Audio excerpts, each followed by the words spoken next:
Et bonsoir. Bonsoir à tous. C'est de rigueur ce soir. Un peu de Roi Lion.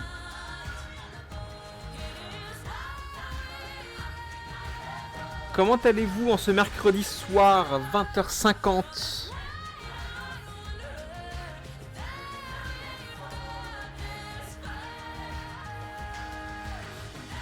On attend la fin de la musique. On parle pas sur la musique, c'est pas bien.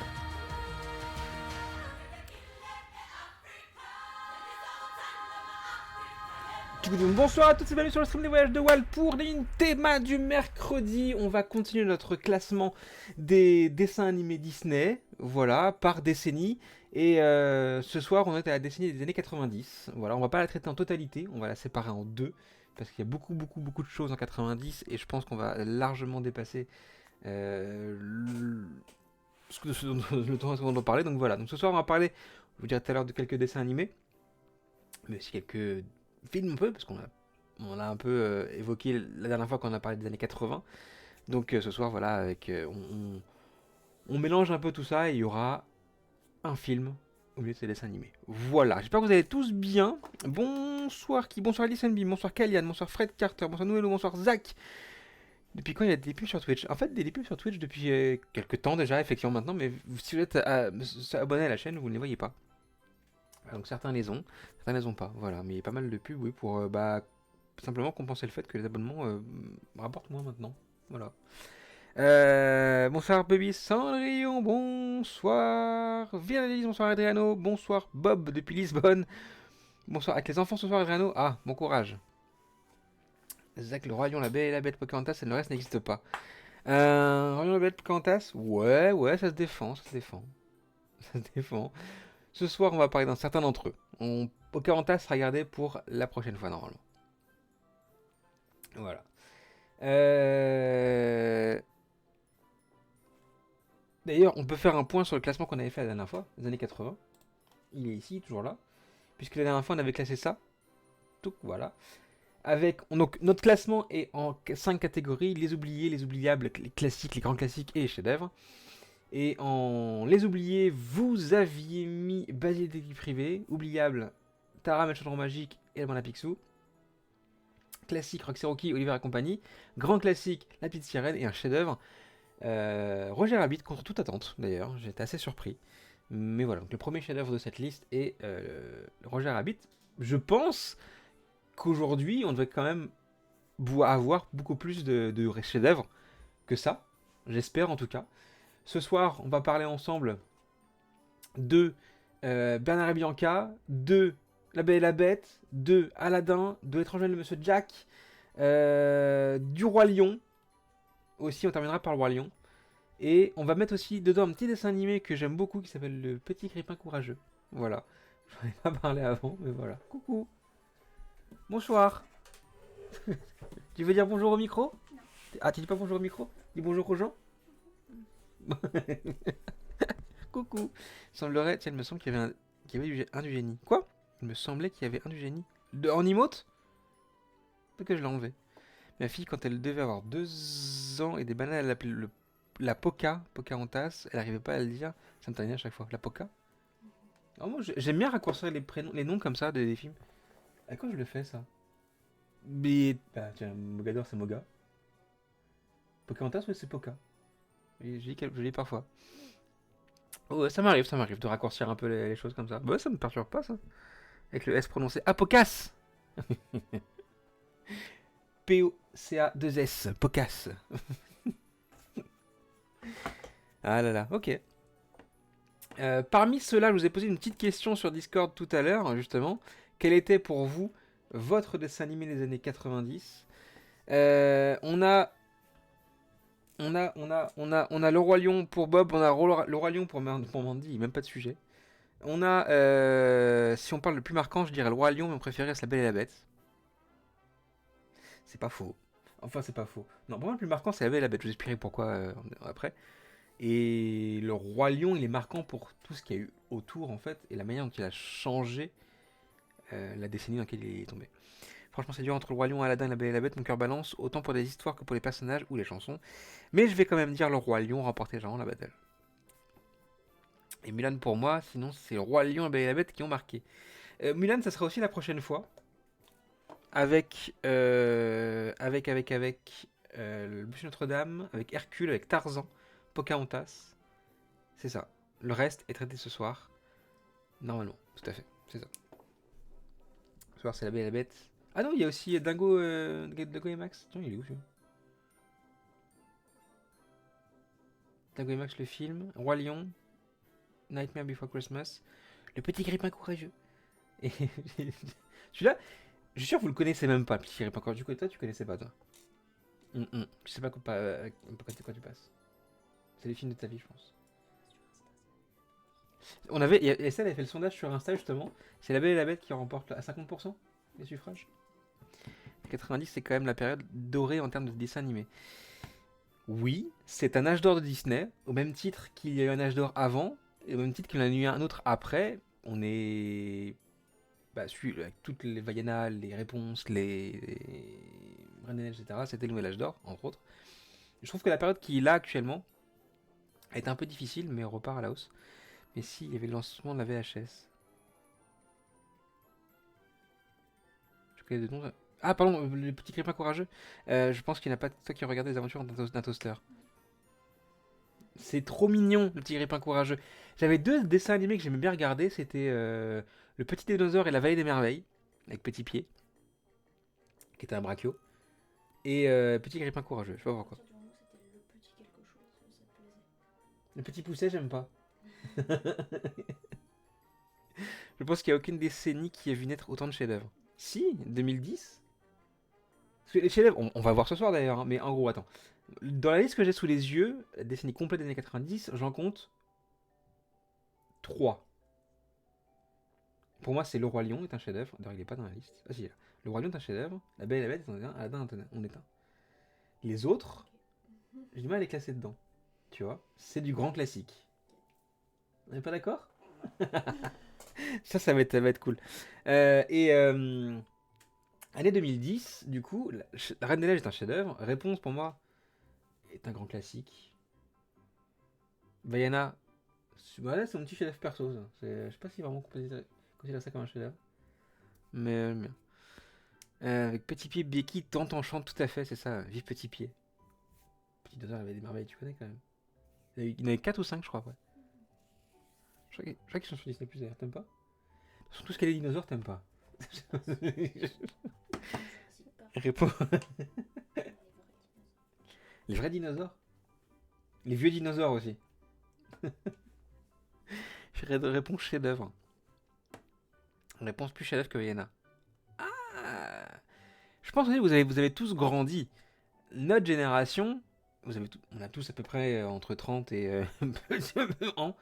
Et c'est celle dont on va parler ce soir en fait. Celle d'après, c'est la génération de vos enfants, si vous en avez. Et on est un peu moins peut-être concerné par les choses. Je crois que tu connais pas Coquin de printemps. Mais. Vive Vaiana chef-d'œuvre. Pour moi, Vaiana c'est un chef-d'œuvre. Est-ce qu'il y en a eu d'autres dans les années 2010?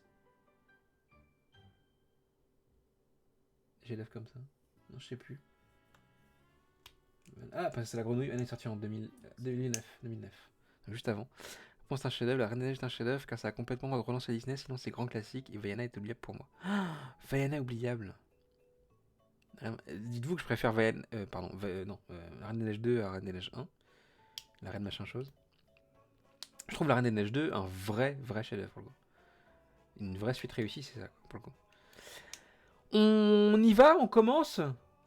Donc, je vous ai dit ce soir, notre petite Coco est un chef-d'œuvre. Coco, c'est un Pixar. On a dit qu'on mettait pas les Pixar dedans. Coco est un des rares derniers Pixar à être, oui, un chef-d'œuvre, même si j'aime pas trop. Vaiana, rien que pour les images de l'eau, c'est magnifique. Techniquement, ouais, bien sûr, il est ouf. Après, même l'histoire est cool, les chansons sont chouettes. Vaiana. Enfin, l'histoire est magnifique aussi. Oh non, c'est cool. Donc, on s'est arrêté en 90 avec la bande à Picsou. On avait un petit peu débordé de décennie quand même. Ce soir, c'est Bernard et Bianca. Les petits grippins courageux. La Belle et la Bête, Aladdin, L'étrange Noël de Monsieur Jack, et on s'arrêtera sur Le Roi Lion qui est sorti en 94, histoire de bien couper la décennie quasiment en deux. Et donc on commence par Bernard et Bianca au pays des kangourous. Voilà, le pays de ma femme. Il est sorti en 1990, le 16 novembre. Bernard et Bianca sont de retour, parce que c'est le deuxième, hein, que vous savez pas. Mais comme on a commencé par les années 80, on traitera du Bernard et Bianca 1 plus tard, quand on fera les années 70, je crois, 70. T'as parlé de Roi Lion 2, qui est pour moi la seule suite réellement réussie. Oui, on va pas des suites, c'est ça. Mais non, voilà. Peut-être qu'on fera un classement des suites après, mais globalement, peut-être le Roi Lion, peut-être la seule à s'en sortir. Bernard et Bianca sont de retour pour un périple en Australie. Objectif officiel de la mission, délivrer le jeune Cody, et non pas Penny cette fois, tombé aux mains d'un braconnier alors même qu'il tentait de se sauver d'un aigle royal. Objectif inavoué de Bernard, demander la main de Bianca. Et celui-là, c'est un film qui a accompagné l'ouverture de Disneyland Paris, d'Euro Disney, pardon. Puisque à l'époque, je sais pas si vous en avez parlé la dernière fois, il y avait Disney Parade avec Anne, Disney Parade qui vantait les mérites du coup d'Euro Disney, et que Anne a participé à la bande originale de Bernard et Bianca au pays des kangourous. Voilà, on verra la musique tout à l'heure d'ailleurs. Oui, encore. Et donc voilà, c'est un dessin animé que j'aime beaucoup, que j'ai pas revu depuis, je pense, 95 à peu près. Donc un dessin animé que j'aimerais revoir. Mais que ouais, ça fait partie de mes préférés, je pense, celui-là. L'Australie, c'est chouette. L'Australie, c'est chouette. Tout à fait, il y avait très souvent des caractères dans le parc. Oui, il y avait Bernard et Bianca à l'époque, costume qui sort plus maintenant du coup. La dernière fois que je les ai vus, c'était pour les 25 ans. Ouais. Ouais, mais il y avait que ces deux-là, je crois. Bernard et Bianca. La bande-annonce, c'est ça. Un petit garçon et son aigle royal ont été kidnappés. Et voici nos deux héros, Bernard et Bianca, en route pour la plus sensationnelle mission de sauvetage de leur carrière, quelque part au cœur de l'Australie. Une aventure fantastique, pleine d'exploits, de bravoure et de surprises. Un tout nouveau chef-d'œuvre de Tu sais qu'il y a plein Walt d'animaux Disney, dangereux en Bernard Australie. et Bianca au pays des kangourous. Et des souris. Sorti tout droit des studios de Walt Disney, Mickey est de retour. Et Mickey, de nouveau sur vos écrans, après une absence de presque 10 ans. Mickey et tous ses amis dans une exclusivité Walt Disney, le prince et le pauvre. Et toutes les bandes annonces là. Bernard et Bianca au pays des kangourous et le prince et le pauvre sur grand écran pour votre plaisir à tous. Est-ce que ce serait pas la première suite Disney d'ailleurs? Bernard et Bianca 2. Hein, je dis ça comme ça, mais est-ce que ça serait pas ça? Une petite sirène, hein, Lyra et compagnie. Oui, c'est ça. Ah oui, on est parti sur le film carrément. Essaye de ne pas chanter. Oh, on se l'était fait l'autre jour, ça, essaye de pas chanter. Je peux pas diffuser ça, je vais me faire strike, mais. Ouais, non, c'est la première suite Disney, hein, c'est ça? Ça a commencé par Bernard et Bianca, du coup. Et le prochain était le retour de Jafar. Donc, Orville, le pauvre, on dirait François Hollande. Oh. Tu le penses aussi? C'est vrai?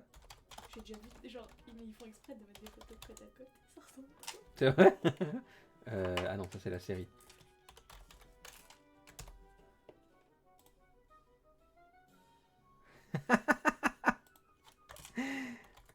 Je vois très bien ce que vous voulez dire.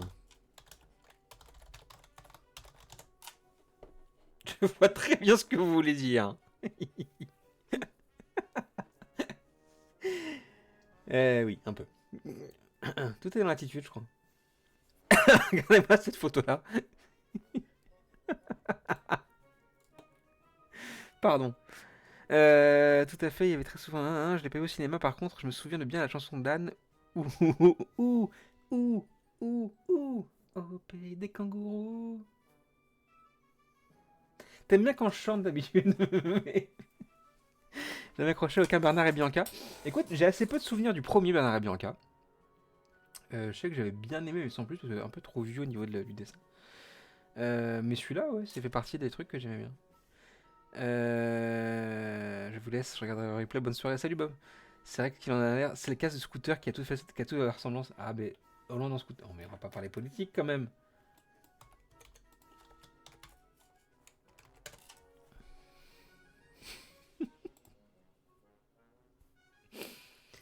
Écoute, voilà, il vit quoi, voilà. Il faisait ce qu'il voulait. Voilà. Bernard et Bianca, spatialement en Australie. Parce que le pays des kangourous, pour ceux qui ne savent pas, hein, c'est pas la France, ou la Pologne, c'est l'Australie. Et tout partait de cette scène-là, du coup, où effectivement, ce petit garçon se faisait kidnapper par un aigle.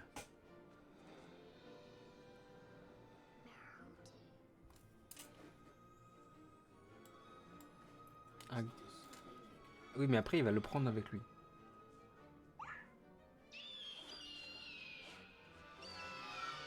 Calm down. Alors, la taille de l'aigle par rapport au gosse, quand I'm même. not gonna hurt you.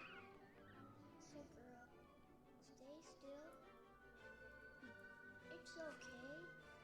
Voilà pourquoi après on croit que les animaux sont énormes en Australie.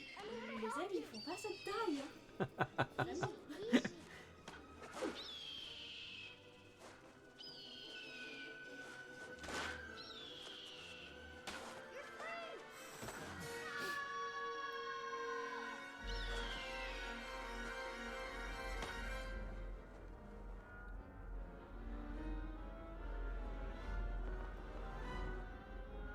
Oh, la chute!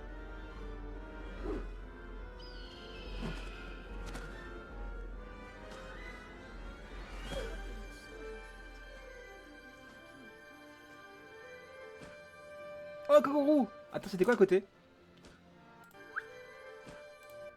Kangourou, platypus. Acnid? Quoi? Echnide. What? Echnide.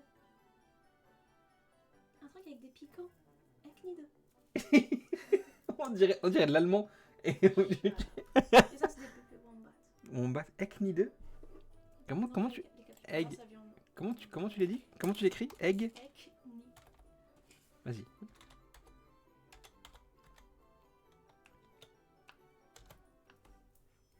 Oh, mais c'est quoi cet animal? Un marsupial typique du continent australien. Oui, bah oui, tu m'étonnes. Echnide. Je connais pas du tout. Mais oui, j'aurais dit un capybara. Ou... Non, et l'autre n'est pas du tout un capybara. C'est un wombat. Les autres petits, c'est des wombats. Ça, c'est un... C'est. Il s'inspirait. En fait, c'est un mix entre un hérisson et un tapir avec le petit nez qui s'allonge là. Voilà. J'avais jamais vu cet animal, moi non plus. C'est la première fois. Mais je pense qu'en Australie, t'as plein d'animaux qu'on n'a jamais vus. On en reparlait l'autre jour dans la voiture. Mais elle a quand même vu un scorpion qui était gros comme ça. Non, mais... Attends, parce que ça rentre pas à la caméra. Et elle l'a tabassé. Non, ça me... Donc, ouais, non, c'est rigolo comme animal ça. Oh, personne n'a entendu. Elle s'est fait kidnapper par ceux qui. Ça, c'est des wombats. Wombat ici, du coup. 3 petits wombats. Elle se fait kidnapper par ceux qui voulaient les plumes d'aigle et c'est eux en même temps. On sait que les studios Disney s'inspirent des célébrités pour créer leur personnage, mais là, François Hollande n'était pas très connu en 92 quand même. 90, pardon. Capybara. Et alors, c'est bien produit, je trouve.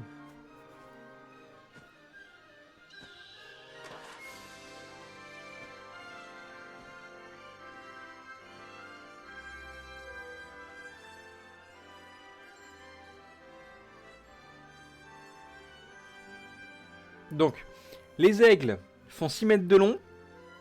Les kangourous, 3 mètres de haut, à peu près, hein, c'est pas une phase, voilà. Il y a des echnideux, les echnideux. C'est tellement plus beau que le dessin animé d'avant. Ah, ça se défend. Ça, c'est une belle production pour une suite.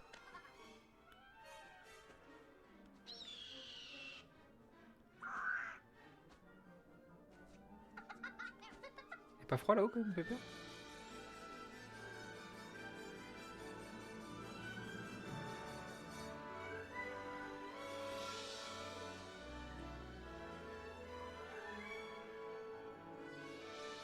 C'est le seul dessin animé qui se passe en Australie d'ailleurs. Il n'y en a pas eu d'autres. Pour le coup, c'est bizarre. Non, enfin, mais ouais, ça mérite. Enfin, c'est un tellement grand continent avec beaucoup de choses à l'intérieur que ça pourrait être plus approfondi que ça. Mais, enfin, trouve pas ça trop normal, tu vois. Il y a Nemo qui s'en approche un peu. Il s'en approche beaucoup même d'ailleurs, mais mais c'est un Pixar. Tellement.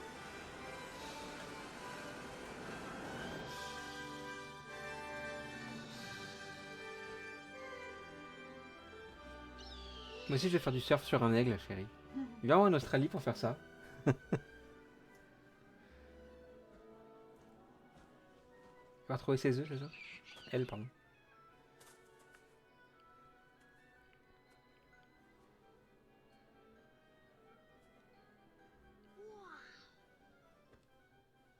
Voilà. Ouais. Hop là. Je sais pas, j'aime bien dessin animé, moi. Toi, t'en penses quoi, toi? Je m'en souviens plus. T'en souviens plus? Mais tu l'as déjà vu. Ouais, il y a tellement longtemps. La chanson qui accompagnait les dessin animé, c'était ça.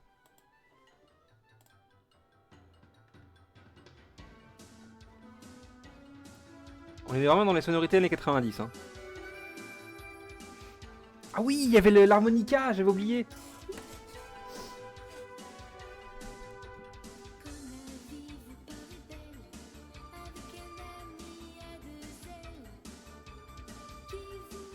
Oui, j'étais fan.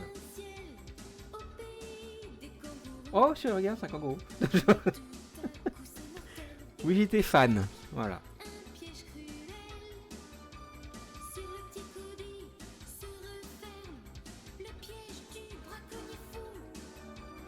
C'est terrible. C'est horrible. SOS.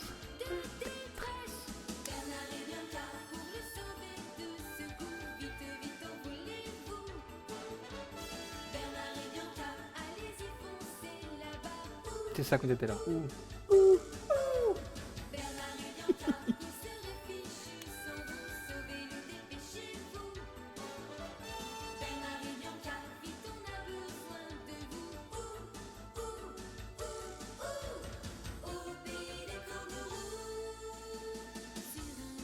Voilà, on va pas te mettre la chanson en entier quand même. Voilà. Non mais voilà, je me rends compte que j'ai pas encore, que je connais encore par cœur la chanson de moi aussi. Celle-là entre autres, mais je pense que toutes celles qu'elle a fait, je les connais encore. Ouais. Mais je sais plus, c'est la chanson de 12K. Ouais, tu m'étonnes, comme mes frères. Mes frères c'est 12K qu'ils ont connu. Moi c'est Dorothée et Anne et toi t'es pas connu ça, t'es trop jeune, ouais, beaucoup trop jeune. T'étais même, t'étais pas né en plus sur le, t'avais moins de, t'avais moins 2 ans. Et en fait, elle a accompagné beaucoup de sorties de dessins animés. Il y avait Olivier et compagnie qu'on a vu la dernière fois. Et Bernard Bianca, ça en faisait aussi partie, ouais. Et je sais pas si elle a fait d'autres trucs après avec, en chanson Disney. Pour le coup. Ouais, ouais, c'est ça. Raison de connaître, d'avoir ce genre de référence. Purement télé, ouais. Même si elle a fait pas mal de concerts à l'Olympia et tout. Mais purement télé à la base.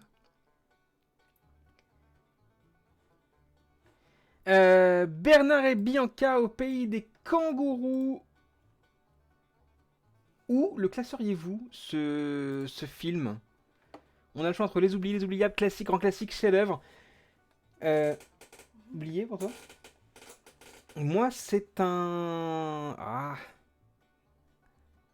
J'hésite entre Les Oubliables et classique. En vrai.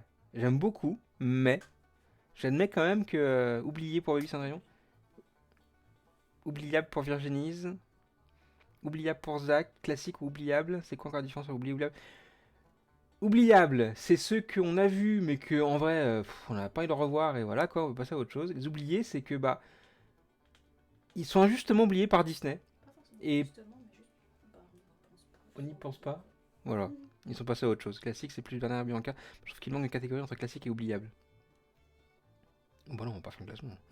Oublié alors? Oublié pour Kalian, les oubliés oubliables. Les oubliés. Attends, oublié, oubliable, classique ou oubliable. Oubliable pour Edison Beam. Ah, et c'est tendu entre oublié et oubliable. Je sais pas trop. Non, pas oubliable. Parce qu'il est, il est bon. Enfin, ça reste une bonne suite. Après, ouais, c'est un oublié, c'est mitigé, un petit sondage. Off. Off. Euh... Oublié ou oubliable? Toi, tu vas t'oublier? Moi, c'est mieux que la bande à Picsou, mais moins bon que Roxy Rocky et Oliver. Mieux que la bande à Picsou, moins bon que Roxy Rocky et Oliver. Ah oui, mais après, il n'y a pas de granularité en fonction, ça c'est pas une note, donc effectivement. Donc les oubliés, c'est moins pire que les oubliables. Oubliable pour moi, c'est une punition. En fait, je trouve que tu aurais dû inverser oublié et oubliable, car oublié, c'est finalement moins négatif. Oui, c'est ça. Tout à fait. C'est une suite en même temps. Et alors? Et alors? Roxy Rocky, c'est des années-lumière de Bernard et Bianca en mieux. Tu peux pas le modifier? Si, je pense que je peux faire ça. Toc. Voilà. Oublié, allez, oublié. Hop là, on passe Bernard et Bianca dans les oubliés. Premier dessin animé de la soirée. On peut fermer ça avant de passer à un petit dessin animé tout mignon. C'est le petit grippin courageux.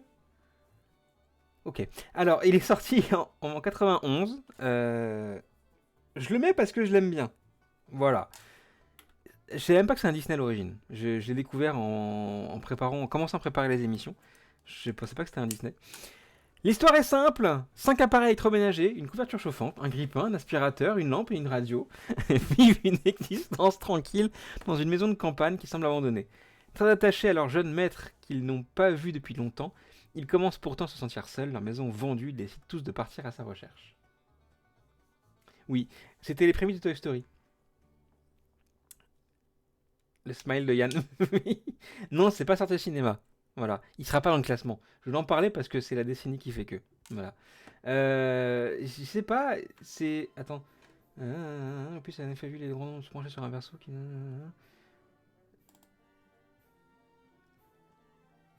D'accord, certains ont bossé après sur Toy Story. Étonnant, dis donc. Je connais pas donc oublié. C'était trop cute. Regardez-moi ça.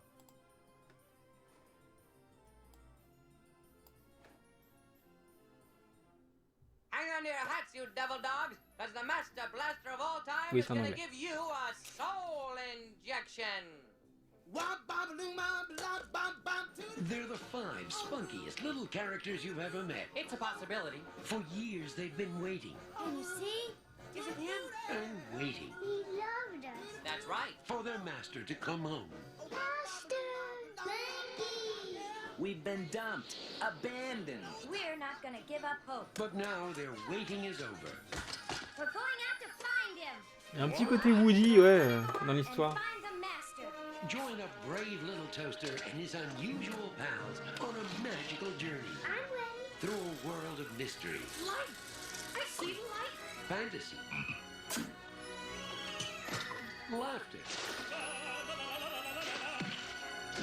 and adventure. Alors pour de vrai, j'ai découvert là que la couverture est une couverture chauffante. It's an exciting, Je and je fantastic connaissais pas quoi ce soit. Est-ce qu'il est sur Disney Plus? Je sais pas. Je sais pas, on va faire ça tout de A suite. whole lot of little creatures, a few odd contraptions, But I can't open a lamp and a shaver. and some devices that are simply remarkable. They're Le 5 petit- plucky appliances determined to find their master no matter what. Yeah, no matter what. Join Non, il est pas là. Inquisitive Radio, Well, what does that Tristesse. a bright little lamp, Le catalogue aurait été parfait This sinon. every day. a snuggly blanket, a crotchety old vacuum cleaner, and a brave little toaster. Time to go. In a heartwarming story, Et une suite for à the ça. entire family. Plug Même into pas the qu'une heure. adventure of the brave little toaster. En 2002? Non, non, ça c'est la ressortie ça. Enfin, ou je sais pas quoi, mais. De quoi? Je trouvais pour ces conneries, je crois, oubliable, rien qu'avec la qualité du dessin, il ne mérite pas de vivre. Youpla. Rien qu'avec le titre, il ne mérite pas de vivre. C'est vrai que ça paye pas de mine comme ça? Bonjour, bonjour, j'espère que vous êtes tous en forme ce matin. Nous dédions cette toute première chanson à un ami dont le cœur s'embrase. C'est Emmanuel facilement Cortil. Sous sa carapace de métal. Et 1, 2, 3, 4.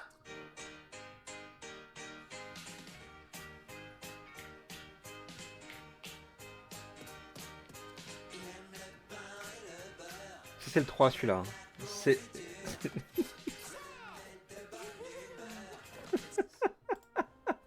C'est merde, c'est le même. Oui, oui, je sais. Non, mais... c'est les souvenirs d'enfance après qui parlent.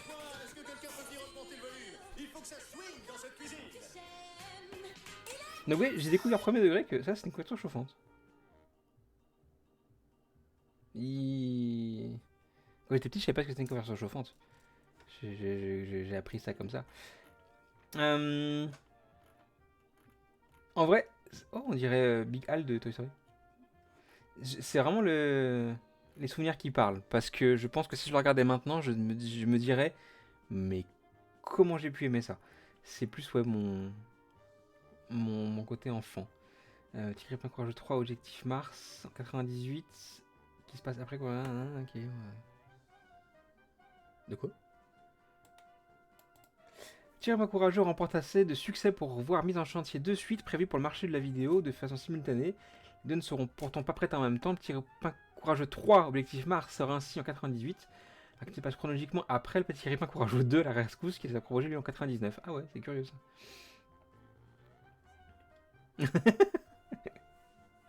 Il s'agit en effet ni plus ni moins du génial brouillon de la saga Toy Story. Mais ça se ressent, hein. Ça se ressent. Dans l'idée, etc. Oui, il y a eu des suites, il y a eu deux suites. Mais non, mais ça a bien marché à l'époque. Hein. Ça a bien marché, c'était cool. Alors, je comprends que ça vous plaît pas maintenant, mais c'était quand même sympa. En fait, moi, c'est plus l'idée de voir des objets animés qui me plaisait, je crois. Et de voir Toy Story, c'est ça quoi. Les objets animés, je trouve ça cool. Mais effectivement, il ne va pas rentrer dans le classement. J'en parlais juste comme ça parce qu'il est dans la liste qui est proposée ici. Mais globalement, non, voilà, on n'en parle pas. Par contre, le prochain dont on va parler, lui, on va beaucoup en parler puisqu'il s'agit de La Belle et la Bête. Premier chef-d'œuvre. En tout cas, on va voir, c'est vous qui allez faire le classement. Des années 90, il est sorti en 91. Après avoir refusé l'hospitalité due à une fée se présentant à lui sous les traits d'une vieille miséreuse, un prince égoïste, coléreux et imbu de sa personne se voit puni d'un sort particulièrement éprouvant. Transformé en bête hideuse, il n'a en effet pour seule clé de délivrance qu'une rose qui fanera à ses 21 ans. S'il ne parvient pas avant à se faire aimer malgré son apparence. Sans cela, il restera à jamais prisonnier de ce corps immonde. À quelques lieues de là, dans un charmant village, Belle s'occupe de son père Maurice, un pittoresque inventeur, passionné de lecture très mûr pour son âge. Elle repousse inlassablement les avances de Gaston, le séducteur local. C'est la fin du débat. C'est La Belle et la Bête. La Belle et la Bête, ça reste, je pense, le premier gros chef-d'œuvre de Disney de notre génération. Tu vois. Celui-là, ce film, est sorti avec, justement, Euro Disney, pour le coup. Les deux étaient mis en avant de la même manière. Et, on en verra tout à l'heure un petit extrait avec Angela Lansbury qui chante... voilà, c'est ça. Et ça fait partie de ça, en fait. Et ce film-là, déjà, il se passe en France, mais dans un vieux France.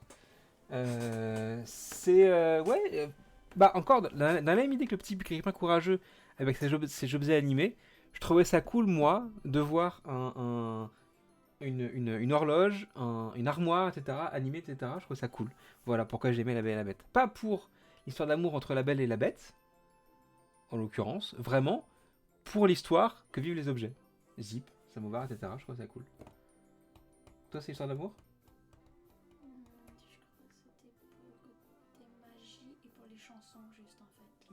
Les chansons, effectivement, les chansons elles sont toutes incontournables. Autant celle du méchant que de... C'est ça, c'est que tu vois que t'es face à un bon Disney, c'est que t'as pas une chanson, ou une à la limite sur tout le reste en fait, qui descend du lot. Tout est vraiment posé de la même manière, aussi bien de la qualité du dessin, que de l'histoire, que des chansons, etc. Pardon. Et c'est La Belle et la Bête, quoi. Moi, je me souviens d'un truc, c'est que je l'ai vu avec l'école. Je l'ai vu deux fois, une fois au Grand Rex, c'est vraiment une fois à l'école, avec l'école. Et dans la scène de fin, quand t'as l'orage, etc., qui se met à gronder, il y a eu un vrai orage en même temps au-dessus du cinéma. En fait, on entendait le son qui venait du dessus, alors qu'à l'époque ça n'existait pas, et en même temps sur les enceintes du dessin animé, tu vois. Et mais c'est super bien fait. Quand t'es sorti de la salle, ah ben en fait, il y a vraiment eu un orage. Donc c'était vraiment très chouette. Ce film m'a tellement marqué. J'étais en pleine préadolescence et je me suis tellement identifié à Belle qui garde le nez dans ses bouquins. Je la comprends tellement, Belle, qui passe le nez dans ses bouquins. J'ai jamais accroché évidemment pour qu'il mérite le chef-d'œuvre. Le sort en est jeté. Vous pouvez désormais entrer dans le monde de la magie pour toujours. C'est elle que nous attendions et qui est venue rompre le charme. Avec le plus grand des films Walt Disney, La Belle et la Bête. Faites un essai pour voir.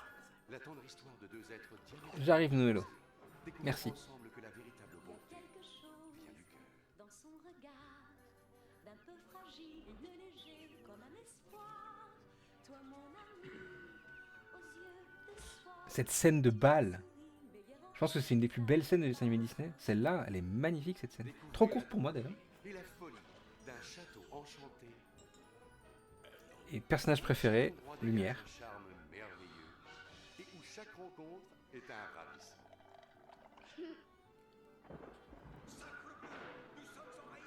Une cascade d'aventures palpitantes. Une histoire d'amour légendaire. Une animation à vous couper le souffle sur une musique prestigieuse.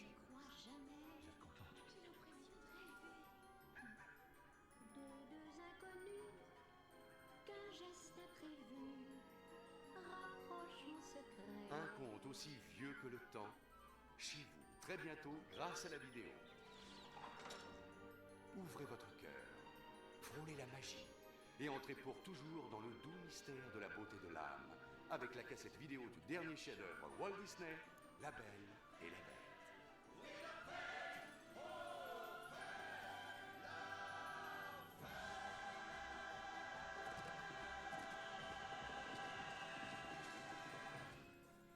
En tout cas, 93 sortie vidéo. La VF est juste parfaite. La première VF, après il a été redoublé. Et ayant en tête la première version, ça fait très bizarre de entendre la nouvelle. Je pense que la voix de Lucie Delaine insupportable. C'est vrai? Ah, Lucie Delaine, ça restait la star de Disney France. Ouais. Je crois que j'aime tous les personnages de ce film. Et sur internet, c'est l'ouverture du bal de mon mariage. La VF est juste parfaite. Celle-là, c'est l'antenne de réponse, plus belle scène de tout Disney confondu.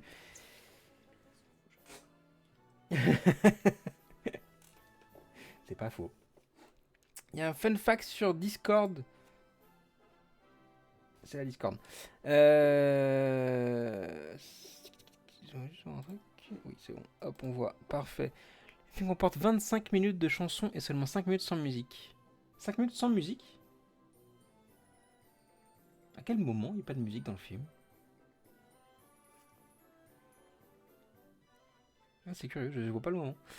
Parce qu'il est dès le début envisagé de produire ensuite une version sur scène. Une grande partie du casting est recrutée parmi les grands noms du musical de Broadway. Il y a une version effectivement musical de La Belle et la Bête qui existe toujours, ouais, qui tourne encore. Dans la version chinoise, c'est Jackie Chan qui double la Bête et chante également. Oh merde. Et si La Belle et la Bête a remporté l'Oscar de la meilleure chanson originale, Belle et C'est la fête était aussi nominée. Pas facile pour la concurrence. Ah oui, ils étaient en concurrence avec eux-mêmes, ok. Bah ouais. C'est... J'ai perdu... Voilà. En rapport avec la voix de Madame... Attends, quoi D'ailleurs, pourquoi lui et la petite sirène ont été redoublés? Parce que Lucie Delaine litige et... Voilà. Et ouais. Elle voulait pas... Bah un peu à la manière de Robin Williams qui veut pas que sa voix du génie soit sur des supports autres que le film en question. Voilà, c'est... Elle était fâchée avec Disney. En rapport avec la voix de Madame Samovar, il y avait un litige. Tout à fait, tout à fait. Qu'est-ce que j'ai sélectionné là-dedans? En un seul clip, Alors non. toutes ces poupées. Voilà. J'aimerais vous montrer quelque chose. Mais d'abord, il faut fermer les yeux. C'est une surprise.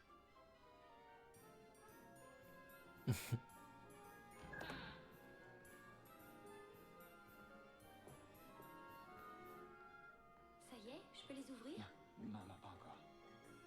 La découverte de la bibliothèque. Énorme bibliothèque. Est-ce que j'ai le droit de les ouvrir maintenant? Oui, oui. Allez-y.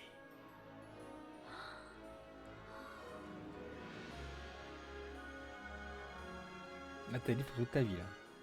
C'est extraordinaire. Tu peux pas tout te dire, c'est pas possible. De ma vie. Vous êtes contente? J'ai l'impression de rêver. Alors ils sont à vous. Merci infiniment. Oh, vous avez vu ça? Oh, j'étais sûr que ça ferait En fait, c'est là qu'elle commence à être séduite par la bête. Moi, j'ai rien vu. Vas-y, nous avons de l'ouvrage à la cuisine. Tu racontes, je comprends rien. Qu'est-ce qui se passe? Dis-moi, maman. Qu'est-ce qu'on dit ici? Oh, mais En un seul clip, la scène de fin, sans spoiler, hein, bien sûr, mais...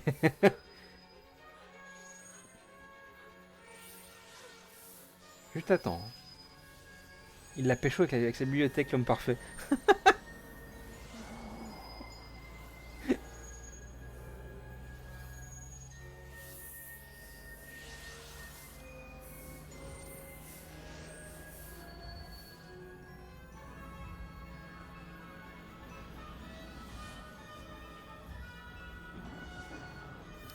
Il a une méga bibliothèque, mais il ne sait pas lire.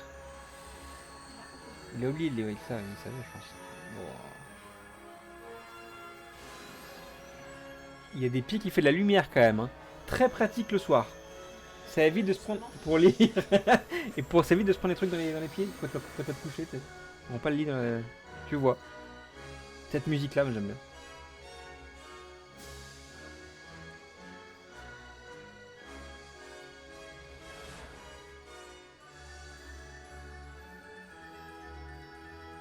C'est catastrophe, rendez-nous la bête. Alors... c'est la question. Moi, effectivement, je trouve que cette frame-là, ils ont voulu, ça se voit, faire quelque chose d'assez beau, statique, tu vois, mais ça rend pas bien. Ils ont voulu l'embellir un peu, chose que t'as pas après quand ils bougent, tu vois. C'est vraiment l'image fixe, ils ont voulu vraiment faire un truc classe, mais non, là, il y a un truc qui va pas. Et quoi? Qu'est-ce que... C'est que... C'est... C'est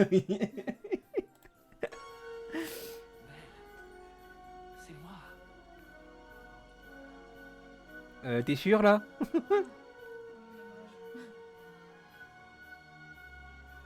Ils sont où tes poils? Moi, j'aime les poils.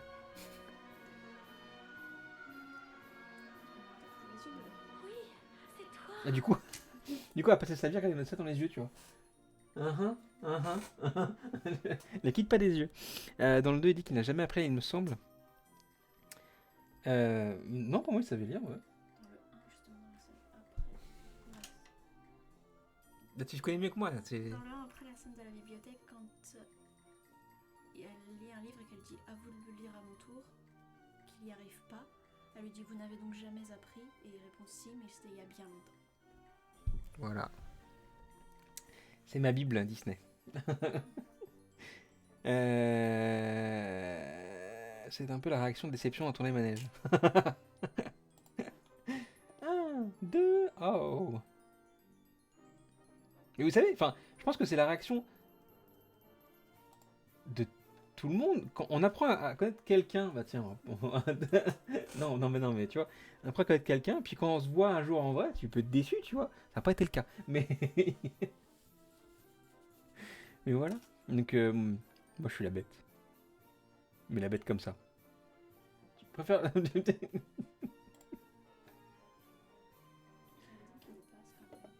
Oui, moi aussi, regarde. Et après, je fais les feux d'artifice avec, avec mes pieds. Et effectivement, elle est désormais décédée, mais Angela Lansbury a interprété cette musique, cette chanson, d'une manière tellement magistrale. I thought to myself, my goodness, can I ever do this beautiful lyric voice? Tale as old as time, true as it can be. Barely even friends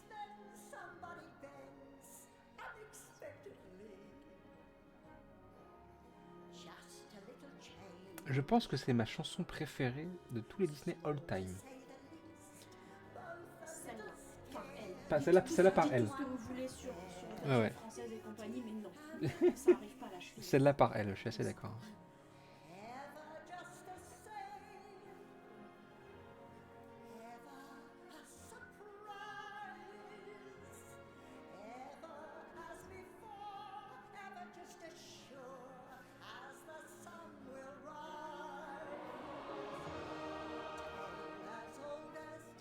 Désolé. Chacun ses goûts.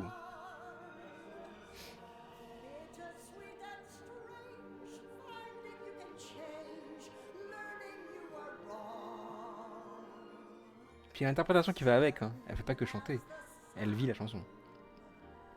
Même des années plus tard.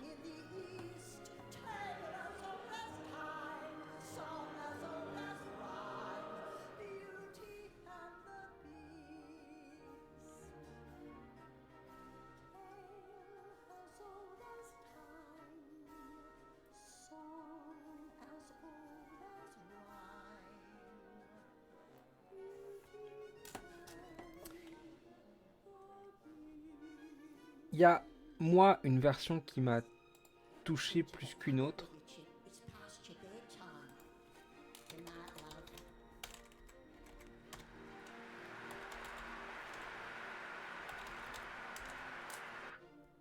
C'est cette version-là.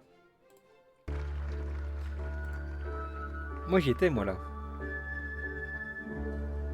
And here to sing the Academy Award-winning title song is one of my all-time favorites, Angela Lansbury. Tale as old as time, Oui, je vois toujours la rouge. true as it Salut, can Kirikou. be. Barely even friends, then somebody bends unexpectedly. Just a little change. Ah, moi, c'est la vraie version, celle-là. Never just as sure as the sun will rise. Alors, pour la... Tale as old as time. Pour constituer l'histoire, le prince ressemble aux jeunes hommes de l'époque qui avaient les cheveux mi-longs aux States, Modern Talking, Sandy Martin, ainsi les groupes anglo-saxons style Duran Duran, U2, etc. C'est ça. Et moi je trouve que cette image justement figée et tout, ça fait très statue, tu vois, justement.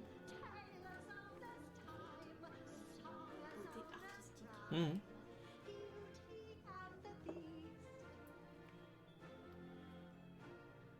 Tale as old as time, song as old as rhyme, beauty and the beast. Off to the Caribbean now, Chip. Pasture's real time.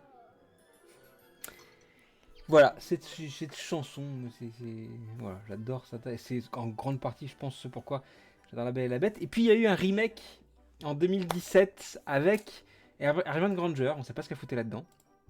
Elle s'est paumée entre deux tournages d'Harry Potter. Non, c'était déjà fini depuis très longtemps en plus.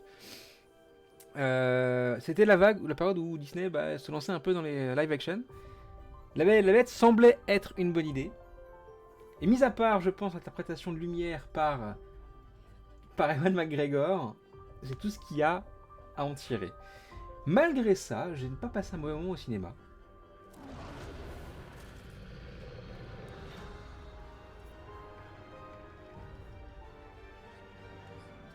Mais je voyais pas en fait Emma Watson en belle en fait.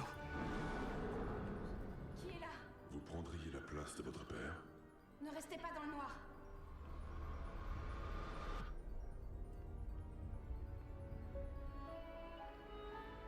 Montre-moi la fille. Regarde-la. Si c'était celle qu'on attendait. Celle qui va rompre le sort. Bonjour. Vous parlez? Mais évidemment qu'il parle. Bonjour, ravi de vous rencontrer. Le maître n'est pas aussi méchant qu'il n'y paraît. Pas vu de base, j'ai pas fan d'Emma Watson et du peu que j'ai vu, je n'ai pas trouvé convaincante dans ce rôle de belle. Mais après, en fait, avec ce genre de rôle, c'est qu'Emma Watson a tellement été marquée par Hermione Granger que j'ai du mal à la voir autrement qu'en Hermione Granger. C'est pareil avec Rupert Green et c'est pareil avec Harry Potter, Daniel Radcliffe. Pour moi, ils ont du mal à faire sortir du rôle. Il ne faut pas que tu aies peur. Je n'ai pas peur. Si, le fou, bon personnage dans ce film. Très bon personnage. Ouais. Oui. Donc c'est pas, enfin c'est un live action, un remake live action, donc je sais que beaucoup n'aiment pas ça et que c'est décrié par beaucoup de personnes. C'est vrai, vous avez raison. Fun fact. Un des alcooliques de Gaston. C'est Alexis Loison qui était Gaston sur la version Locataire du spectacle. Exact, oui. Oui, c'est vrai. Et oui, c'est vrai. Et qui il était il y a pas longtemps ici à Paris. Faire un coucou. Mais en fait, normalement, enfin. Excusez-moi, en off.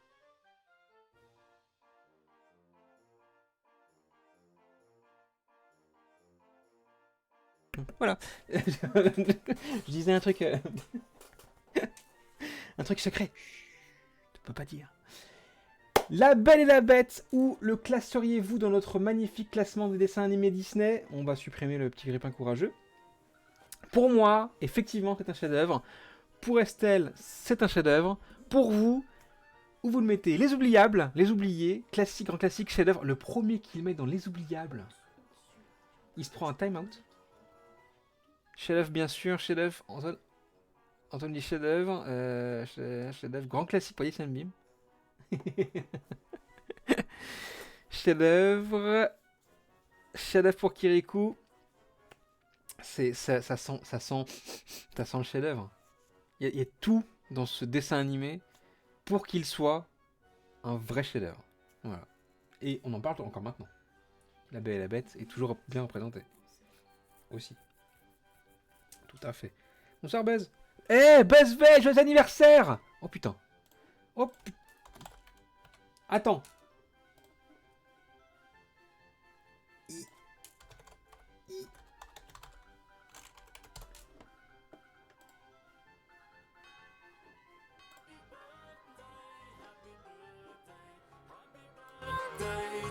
Bon anniversaire.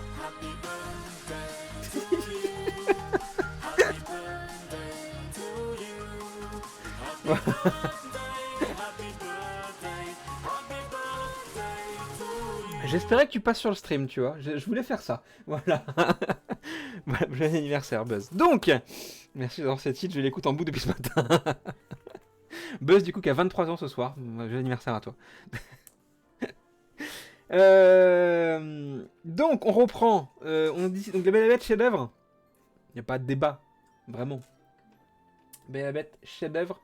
Ici, 52. Oh, ça va, t'es jeune encore. Ça reste toujours plus que moi, donc ça va, t'es jeune. Belle et la Bête, Belle et la Bête, Belle et la Bête, Belle et la Bête, Belle et la Bête. On passe maintenant à Aladdin. Là aussi, on s'attaque à un film qui a marqué son époque et son époque. Du coup, il est sorti en 92. L'histoire. Au royaume d'Agrabah, le jeune des dessins d'Aladin, gamin des rues, plus chapardeur que voleur, se retrouve à jamais changer par sa rencontre avec la délicieuse princesse Jasmine. Trop à l'étroit dans le palais du sultan, notre ingénu a en effet entrepris, dans le seul but de prendre contact avec le monde réel, de se promener incognito dans les quartiers populaires. Mais le danger de la rue est-il vraiment plus grand que celui qui rôde à l'intérieur même du palais? Le maléfique vizir Jafar poursuit, il est vrai, le noir dessein de s'emparer du pouvoir par tous les moyens. Comment alors, pour nos deux tourtereaux, une aventure palpitante parsemée d'embûches et de génie? Génie est le meilleur perso du film. Tiens, d'ailleurs, on avait un débat avec... Enfin, débat, non, on a compté avec Estelle. Est-ce que pour vous, un sidekick parle ou pas? Parce qu'en fait, je ne pensais au sidekick, mais le tapis, c'est le sidekick du génie. Tu vois? Et il parle pas. Et comme Abou parle pas pour... voilà. Et Yago, par contre, parle. Et c'est celui de Jafar. On s'est posé la question et on a en fait fait la liste de tous les dessins animés Disney et listé les sidekicks des personnages et on s'est dit que en vrai majoritairement un sidekick ne parle pas. C'est ça, c'est un accompagnant à l'histoire, il n'a pas vraiment de mot à dire, etc. Des quoi? Un sidekick, un... Comment on peut dire ça? Un personnage...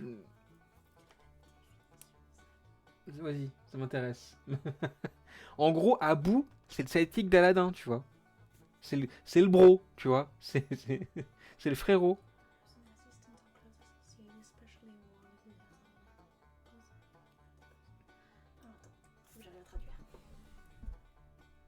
C'est un assistant ou un ami proche du héros qui n'a pas le même impact sur l'histoire.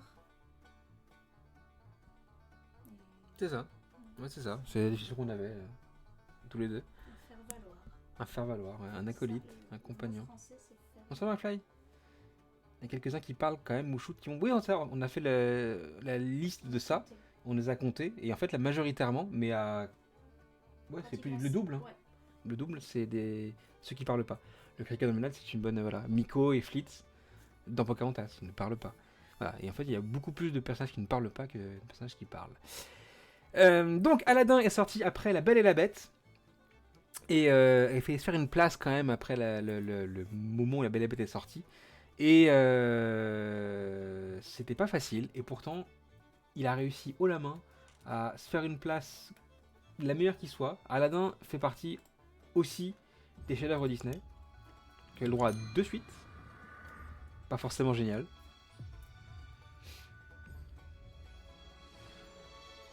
Il y a quelque chose d'écrit ici, mais...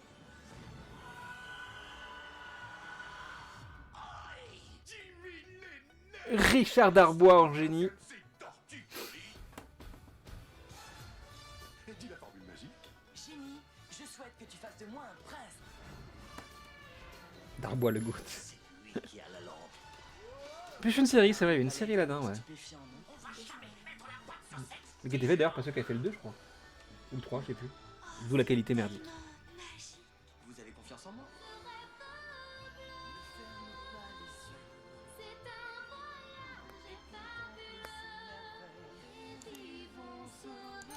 Jasmine nous sort par les trous de nez, elle est insupportable et vu qu'elle a volé mon prénom, j'ai eu le droit à toute une enfance à base de il est où Aladdin? Aladdin, garde le tapis magique.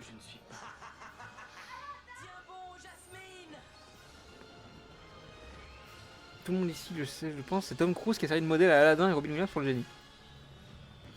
Alors faisons un peu de magie. Génial, non? Je pense que le génie est un des meilleurs personnages, il y en a plusieurs, hein, mais de Disney.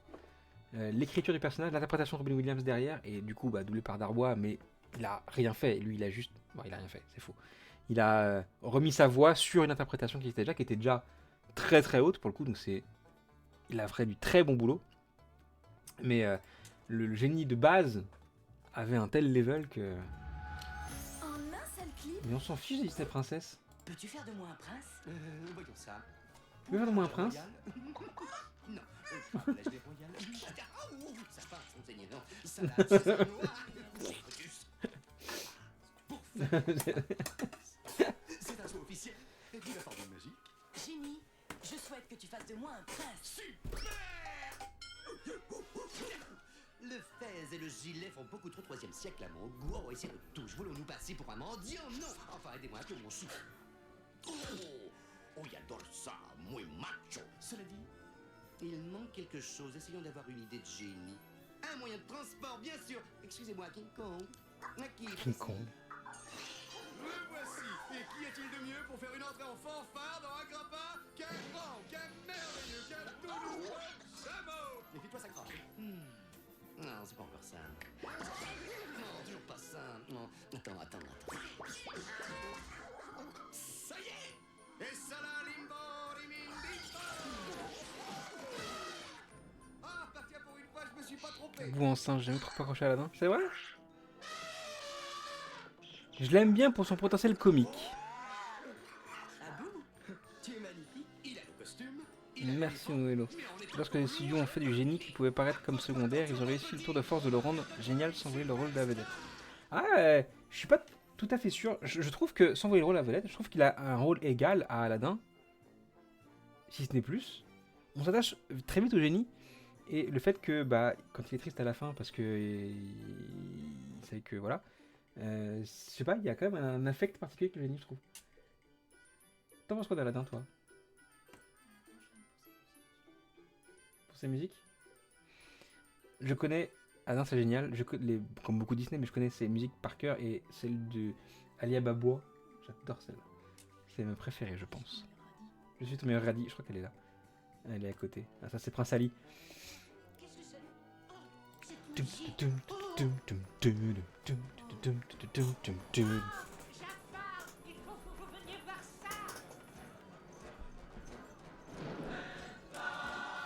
Au Prince Ali.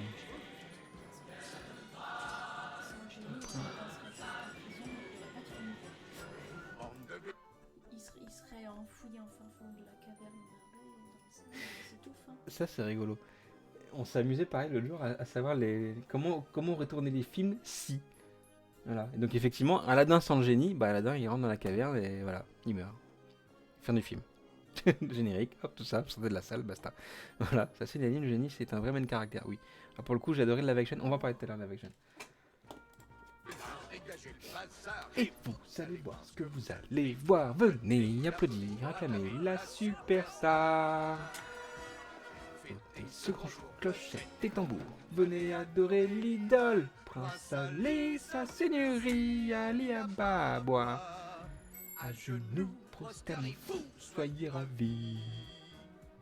Pas de panique, on se calme, criez vive Ali Salam. Le plus beau spectacle d'Arabie. Ça fait partie des Disney avec des chansons marquantes. Tout à fait, comme La Belle et la Bête. Et tout comme le Roi Lion qu'on verra un peu après. Il a vaincu une armée, tout seul avec son épée. La terreur des ennemis, c'est Prince Ali. Il a 103 chameaux et chamelles. Il y a quand même à comprendre que ça marche, hein, Guilux. Des gorilles qui protègent de leurs ailes. Ce zoo est un zoo corde de bouc, c'est une super ménagerie. Prince Ali, Ali Ababa. Le physique, c'est magnétique, qu'il est charmant. Il y a du monde au balcon. Moi j'ai du poil au menton. C'est vrai. On s'est évanoui pour Prince Ali. C'est de son singe persan. C'est vrai? Et pourtant c'est gratuit. C'est des terres et les esclaves travaillent pour lui. Fier de le servir, c'est le plus grand. On lui obéit. Chacun donnerait sa vie sur ma vie. Et ben moi il y a du poil au menton, na. C'est vrai aussi. Bon, il y a un salut, c'est bien lui, est ici pour votre fille si jolie. Voilà pourquoi en cortège, cet amoureux vous assiège. Avec 30 éléphants qui jouent les acrobates, des ours et puis des lions au son du clairon. Ces 40 fakirs, sa batterie de chefs, ces oiseaux qui crient. Faites place au prince Ali. J'avais toujours cru que c'était poil et j'avais lu en fait non. Et bah même poil ça marche aussi hein. Moi j'ai du poil au menton, ouais ça marche aussi. J'ai ton meilleur radis. Ah. Je ne pense pas que tu aies Point. Première chanson du génie. Voilà, et laisse le génie de la lampe éclairer ta lanterne. Si Ali Baba a 40 voleurs. Scheherazade, une histoire de cœur. Connaître, tu es encore bien plus fort car tu possèdes un truc qui vaut de l'or. Tu as le pouvoir. Enfile tes gants, allume la mèche et tu seras gagnant. Ça va faire boum. Enfin, tout ce qui te chante, tu peux l'avoir en frottant cette lampe. Et je dis, maître Aladdin très cher, je vous offre aujourd'hui un dessert du tonnerre, un éclair, car je suis ton le meilleur radis. Je suis maître d'hôtel au restaurant La Vie. Toutes ces chansons sont marquantes. On se Rêve bleu, forcément vous la connaissez par cœur. Voilà, il n'y a pas une chanson, je pense, qui ne rentre pas dans les têtes. Je crois, hein. De toute l'album du truc, donc vraiment, ouais. C'est les fun facts de Nonuelo. Alors, ce drôle de personnage qui s'adresse directement au public en essayant de lui vendre n'importe quoi avant d'entrer dans l'histoire de Aladdin, c'est le génie. C'est très similaire, il a 4 doigts comme le génie, contrairement à tous les humains du film qui en ont 5. Et puis tous les objets aussi qui montrent au fur et à mesure, c'est ceux du génie qu'on peut voir. Le pantalon d'Aladdin a été inspiré par la tenue du rappeur MC Hammer. Ah bon? La voix de... Quoi? La voix de Jafar peut-être est un mélange entre celle de Vincent Price et Boris Karloff. En version originale bien sûr, Vincent Price, mais... Ok. Si la chanson où Aladdin vole est pas terrible, je trouve. Attends, c'est laquelle celle-là? Comment ça s'appelle? Aladdin, je vole. Quand je chaparde, la loi veut me faire payer tout ça. Ah si, mais... En fait, celle-là je l'aime bien parce que pour moi, je revois le jeu vidéo qu'il y avait sur Mega Drive. Tu vois. Et ouais, non, je sais pas, le jeu vidéo m'a marqué et du coup je... Carrément. Parce que effectivement, ça fait aussi partie de ces premiers dessins animés qui ont une très bonne adaptation en jeu vidéo. Aladdin en est un exemple, Le Roi Lion en est un autre. C'est voilà, il est à l'époque où Disney, avec des partenaires, savait faire des vrais jeux vidéo. Je signe, j'assume. Un jour, je prendrai un nom de plume. On meurt toute seule sur ces deux chansons en voiture, un vrai concert de feu rouge. Je l'ai poncé celui-là et ce jeu était une pépite à l'époque. Tout à fait, ouais.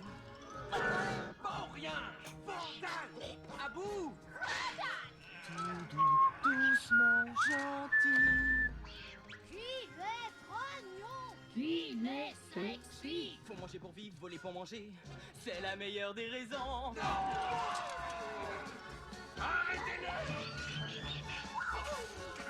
Quand j'ai parlé des jeux vidéo sur la Super Nintendo, je me revois balancer dans cette scène pour mettre des coups de pied aux gardes.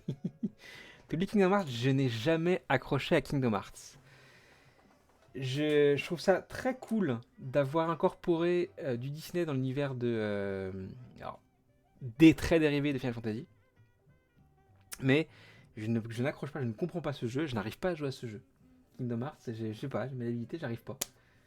Et j'arrive pas à passer les premiers instants du jeu, ça me gonfle tellement. Voilà. Je sais, il paraît, mais j'arrive pas à me mettre dedans. Bah oui, je sais, mais on a dû jouer à ça hier, il y a l'autre, tu vois. Mais je sais pas, ouais, je bloque sur Kingdom Hearts. Et en plus, je comprends rien de leur classement de quand ça se passe. Après, il y a le 2.1, le 4.0, je rien lâché. J'avais adoré, je m'étais couché sur... Je m'étais acheté une PS2 pour jouer aux deux jeux. Kingdom Hearts. Ah, mais ça a marqué beaucoup. Hein. D'ailleurs, c'est dommage qu'ils aient arrêté. Oui, parce que ça marche tout aussi bien maintenant, hein, mais c'est un vrai RPG pour le coup. Ça c'est vrai. C'est vraiment... La qualité était vraiment top, c'est juste que ouais, niveau jeu pur, je n'arrivais pas. Et c'est quand même un jeu vidéo, donc... ce dessin animé a aussi eu le droit... Ils n'ont arrêté, le 4 est sorti en remaster PS5 il y a peu. Oui, mais c'est un remaster. En fait, si tu veux, c'est pas de nouveau. Pour moi, faire du remastering de jeux vidéo, c'est à la mode et ils le font tous. C'est simple, facile en fait, mais ça veut pas dire que t'as un nouveau qui sort. C'est pas vrai. Ça veut dire qu'ils pensent à la licence non plus. Ça veut dire juste qu'ils renouvellent les droits. Donc c'est tout. Et d'ailleurs, on avait Sora en personnage à des moments à DLP. Non, pas DLP. Ah non, en Californie peut-être. Oui, c'est vrai. On l'a jamais eu, nous même en Special Event. Il y a même Kiki Blade et Goofy Keyblade. Ouais. Ils sont beaux, ces les costumes. Très beaux. J'ai Fantasia aussi sur Mega Drive. Oh. Ok. Jamais vu Sora. Non, mais peut-être DLR du coup. Il sort assez régulièrement. Je crois qu'il est sorti l'année dernière, je crois. On en avait parlé. Ou Halloween. C'est donc aussi un dessin animé qui a eu le droit à son live action.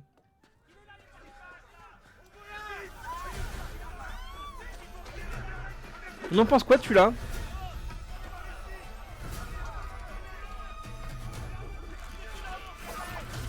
Il y a un côté Indiana Jones quand je vois ça.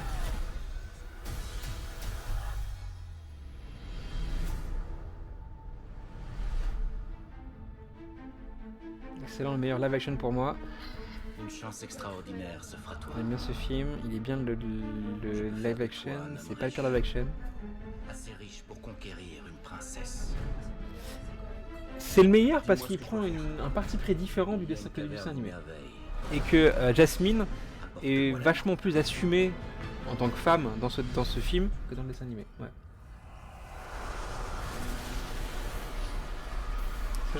Ouais, c'est vrai.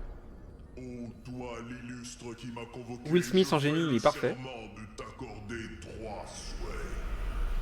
Je plaisante, regarde ça. Oh bien Oh, tu vas regonfler. Je suis ton meilleur ami.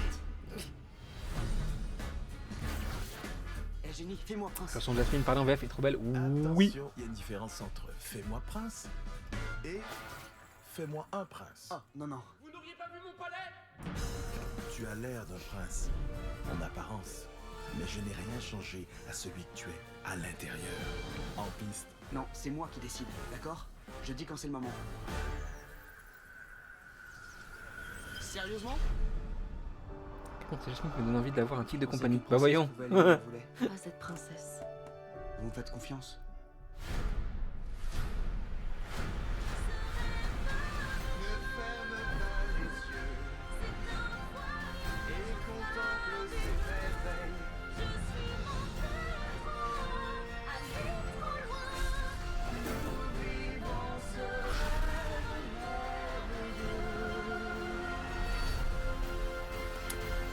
C'est vrai que c'est un live action très réussi, peut-être sans doute effectivement avec Cruella le meilleur live action. Cruella c'est différent, il reprend l'histoire de Saint-Dalmatien, il prend l'histoire de Cruella. Celui-là c'est vraiment Aladdin, mais avec cette patte en plus, voilà, d'une histoire très légèrement différente, en tout cas le personnage plus assumé, qui colle super bien. Naomi Scott en Jasmine elle est excellente, Will Smith en génie il est vraiment très chouette. C'est pas... Ouais, Aladdin passe un petit peu près pour moi. Jafar, j'ai un peu plus de mal, c'est vrai. Mais ouais, très chouette. Et la chanson parlait de Jasmine. Attends. Ouais, Speechless. Aladdin. En français. Ça, c'est drôle, ça. Pour ils inventent les lois, c'est aujourd'hui que tout change. Reste à ta place, montre-toi et tais-toi.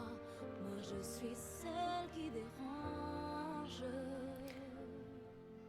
J'y crois, la tête haute sans pleurs. Même si je vous vois, jamais je ne pourrai me taire. Fini le silence, enfin libre. C'est vrai. Est-ce que le live action rentre dans les chefs-d'œuvre ou pas? Le live action rentre dans les chefs-d'œuvre.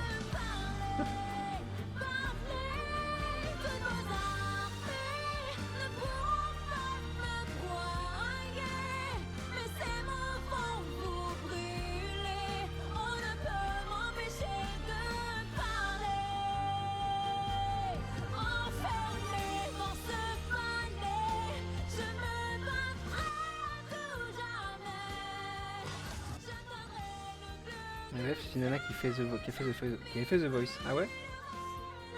Bah c'est là je crois, c'est elle.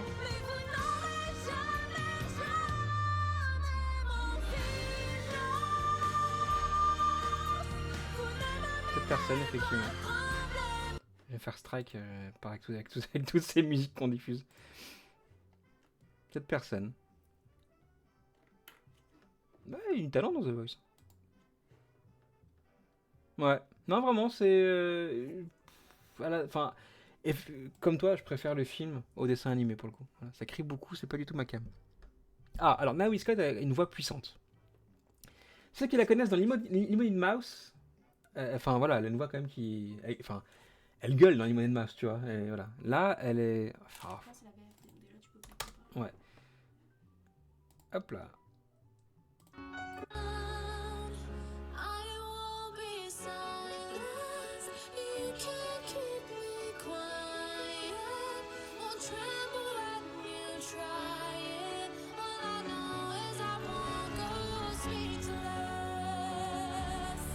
préfère ça. J'aime bien les paroles, la VF. Je préfère cette...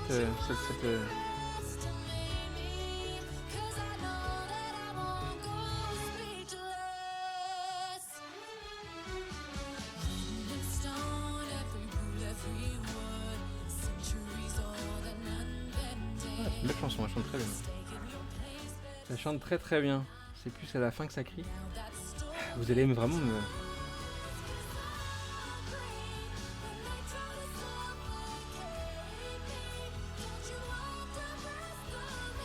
Sacré parce que l'instrumental derrière aussi monte d'un cran. Hein.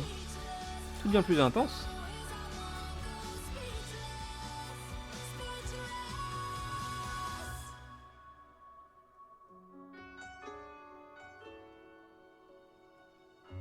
Elle chante très bien. Elle chante très très bien. Où qu'on va mettre notre petit Aladdin? Aladdin pour vous, c'est quoi un oubliable, un oublié, un classique, un grand classique ou un chef-d'œuvre? Aladdin, pareil, il a marqué sa génération. Hein. Si on en parle encore maintenant, c'est qu'il y a une raison. Grand classique pour Zach, chef-d'œuvre pour Soso, grand classique pour Kalian, grand classique pour Lady Sunbeam. Oula. Toi? Entre grand classique et chef-d'œuvre. Chef-d'œuvre pour Buzzvez. Moi, je le mettrai.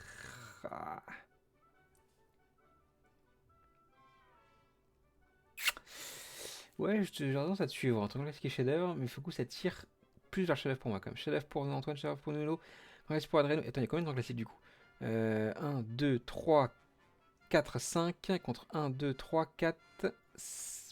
Oula, grand classique en classique. Ah, ça se bataille. Hein. Hey. Grand classique en classique, c'est un grand classique.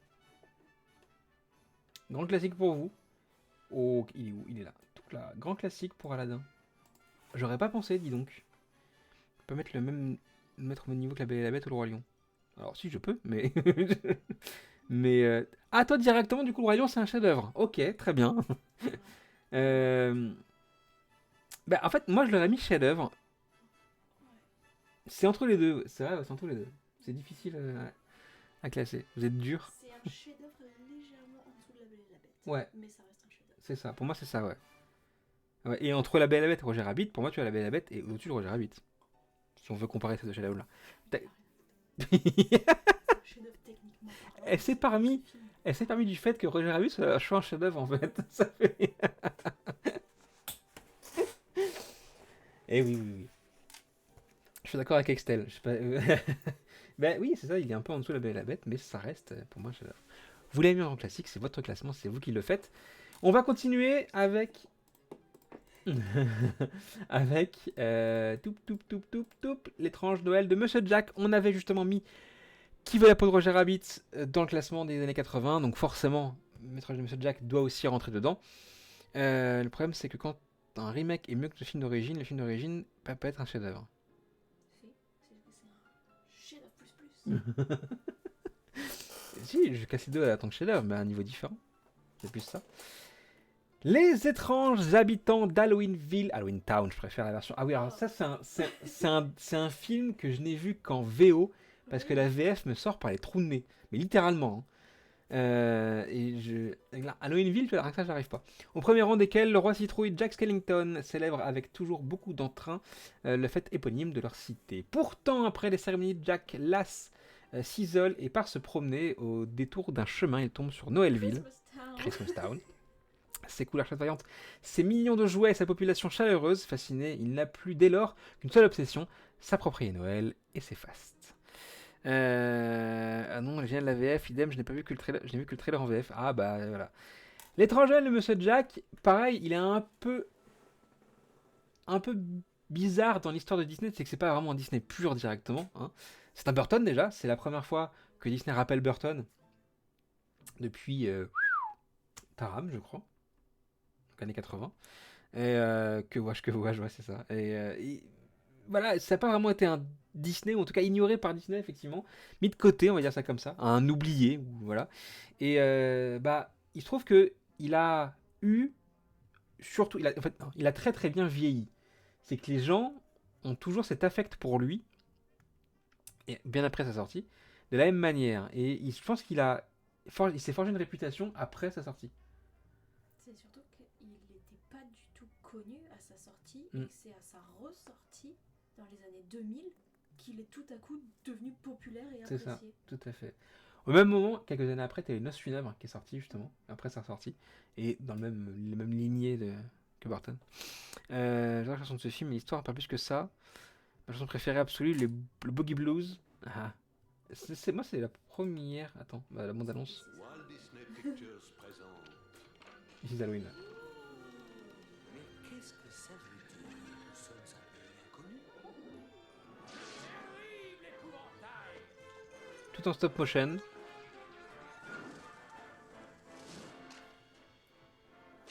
L'étrange Noël de Monsieur Jack. Comme vous ne l'avez jamais vu.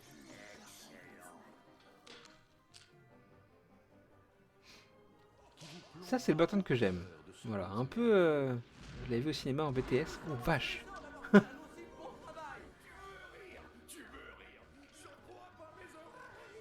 vois-je? Du rouge, du bleu, du vert. Que vois-je? Des flocons blancs dans l'air. Au lieu de lancer des corps, il lance des boules de neige. La vie remplace la mort, il part sortant sur des manèges. J'en vois de toutes les couleurs, je découvre le soleil. Et sa chaleur dans mon vieux cœur fait vraiment des merveilles. Mon très cher Jack. Sally. Cette année, c'est nous qui allons célébrer Offrez-vous un chef-d'œuvre riche en surprises. Et au Un bonus, chef-d'œuvre, ils le disent eux-mêmes. Hein. Qu'est-ce que le Père Noël t'a De la même manière que Roger Rabbit a été considéré comme un chef-d'œuvre. L'étrange Noël de Monsieur Jack de Tim Burton.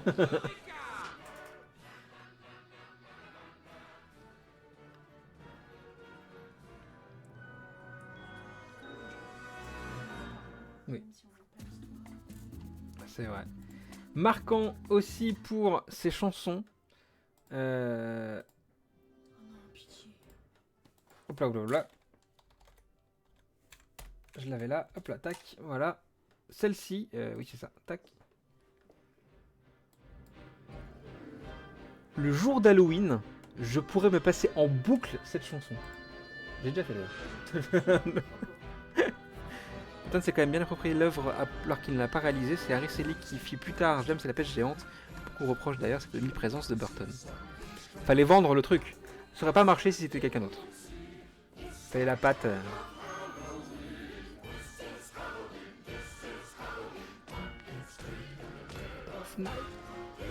Halloween. Merci Nono.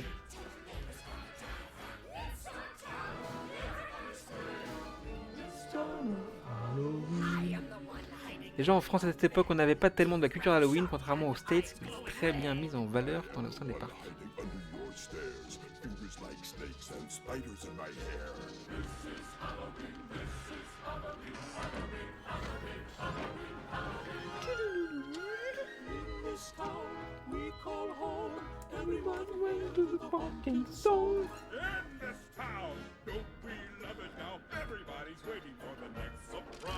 J'ai le karaoké à ma gauche. L'animation est top. Et fluide. C'est du stop motion.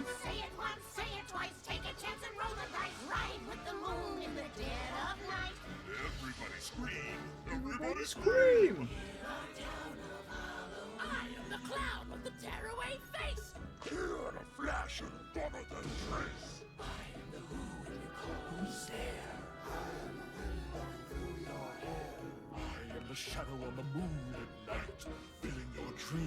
Papa Jack a ça nul cette chanson. Hein.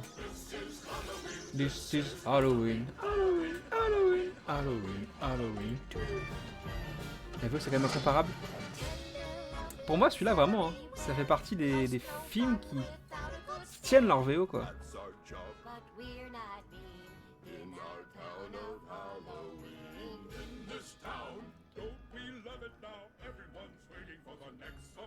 Je te laisse parce qu'elle est à fond à côté. Ça va, tu t'es fait plaisir sur Prince Harry. Ah oui, oui.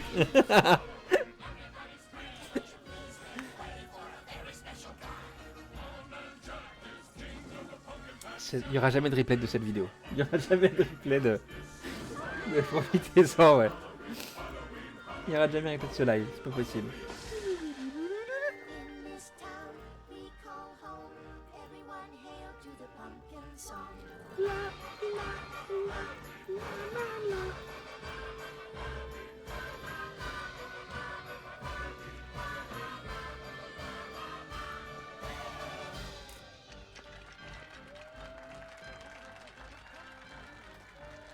Il a un truc, ce film. Il a un vrai truc.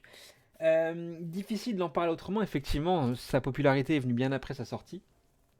Étrangement. Et il est devenu... Hein? Effectivement, parce qu'en France, Halloween. il n'y avait pas d'Halloween. Effectivement, ouais, c'est... Ouais. Mais Disney a beaucoup participé. Enfin, Disney Paris a beaucoup participé à l'avenue d'Halloween en France. Un film d'Halloween ou un film de Noël? Les deux, mais moi, il tient plus au film de Noël. Noël pour ça. Tu commences à le regarder en octobre et tu termines de le regarder à Noël. Il y a des fun facts de Noëlo. Le premier teaser était si inquiétant que le film, lancé sous la bannière Disney Pictures, laisse place pas sous celle de Touchstone et il retrouvera les couleurs Disney après s'être devenu culte. C'est ce qu'on disait, hein, la popularité est venue bien après. Pour donner aux personnages leur look si étrange, les artistes les ont dessinés de leurs mains non dominantes. Oh, faudrait essayer de ça faire un personnage. Bon, je suis pas très bon dessinateur de la main gauche. Peut-être ambidextre, c'est vrai. Mais pour créer la liste du Père Noël, ne croyez pas qu'il suffit de papier. Ce sont en fait 2 papiers très fins avec une feuille de papier aluminium entre les deux pour lui donner un peu de flexibilité. J'ai rien compris. Pour créer la liste du Père Noël, ne croyez pas qu'il suffit de 2 papiers. Ce sont en fait 2 papiers très fins avec une... Ok. 109 millions de dollars box-office. L'étrange Noël de Monsieur Jack. Même son nom, je préfère le nom. Nightmare Before Christmas.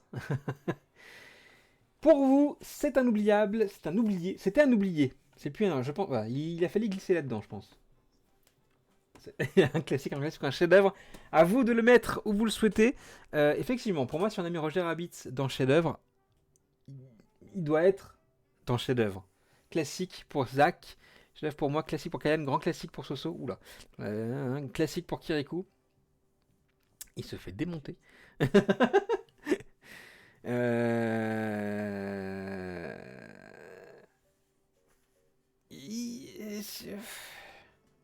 suis pas d'accord. Roger Rabbit n'a rien à faire dans chef-d'œuvre. Ah. Alors, si. En fait, techniquement, c'est un chef-d'œuvre. C'est ça. Chef-d'œuvre, je suis fan de Burton aussi. Et donc, Nightmare Before Christmas, techniquement, c'est pareil. Classique pour Buzz Vez. J'aime pas Roger Rabbit et ça me fait mal de le voir en chef-d'œuvre, mais c'est un chef-d'œuvre technologique. Ça, c'est incontestable. Roger Rabbit est un chef-d'œuvre. Techniquement parlant. C'est vrai, je suis d'accord avec toi. Mais du coup. Classique pour. Classique, grand classique. Après, si on fait la moyenne entre grand classique, chef-d'œuvre et classique. Ça fait grand classique. Ouais, c'est ce que je me disais. On met un grand classique. C'était un classique. Non, c'est un oublié qui est devenu quand même. Ah ouais, un grand classique. Enfin, tous les ans. Hein? Pour moi, il n'a jamais été oublié, mais parce que ça dépend en fait des. La génération. J'imagine. Oui, puis la génération aussi. Tu l'as connu un peu après, je pense. Non, je l'ai connu à sa sortie. Ah, quasiment. Hein. Il est sorti quand celui-là? Okay. Il est sorti quand, Train Monsieur Jack 93. Oui, mais tant qu'il arrive. Ouais, un an après. Mais ça s'avère pour un film dont on apprécie les musiques. Parce qu'on fait des moyennes maintenant. Allez, m'en voulez pas, grand classique. Celui-là, c'est. Celui-là, c'est. Voilà. Il faut. Voilà. Hein, bon. Ok, d'accord. C'est moi qui décide, c'est moi le patron. Voilà. Je fais qu'est-ce que je veux d'abord. Hein, voilà. On va passer maintenant au dernier dessin animé de cette soirée qui est. Le Roi Lion. Le Roi Lion, sorti en 94. Le Roi Lion. Le roi, le roi lion. Et en fait, je pense que juste prononcer son nom, ça met tout le monde. Voilà, le roi lion. Voilà. C'est un dessin animé qui a marqué son histoire, au même titre que La Reine des Neiges a marqué son histoire. Une dame en culotte.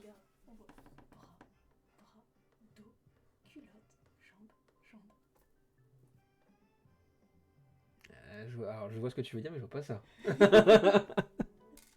Ok. Le lion Mufasa, roi des animaux, et son épouse Sarabi donnent naissance à un héritier, Simba. Toute la savane se réjouit, toute la savane sauf Scar, le frère de Mufasa, qui enrage de voir aussi réduite à néant ses chances de monter un jour sur le trône. Il élabore aussitôt un bien sombre dessin visant à éliminer le lionceau, décidément fort gênant. Et par conséquent aussi son père. Question, si c'est pas un chef-d'œuvre, comment expliquer les fils d'attente d'Internet pour avoir une photo avec Sally et Jack, hein? Je suis prêt à me battre avec celui qui dit le contraire. Chef-d'œuvre. Le roi lion est effectivement le chef-d'œuvre des chefs-d'œuvre. C'est pas mon dessin animé préféré, très loin de là. Mais pareil, marquant par ses musiques, marquant par son histoire, par la qualité de son animation. Ça veut dire pas de soucis. Ça, c'était la ressortie 3D, ouais. Moi aussi, il y a toutes les sauces, j'ai fait une overdose. Un peu gluant, mais appétissant.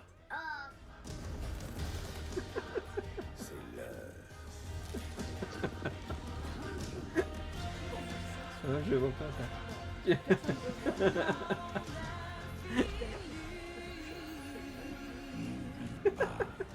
Tu es mon fils. Bah oui, mais là, à dessiner, oui, c'est sûr. Attendez. Mais si.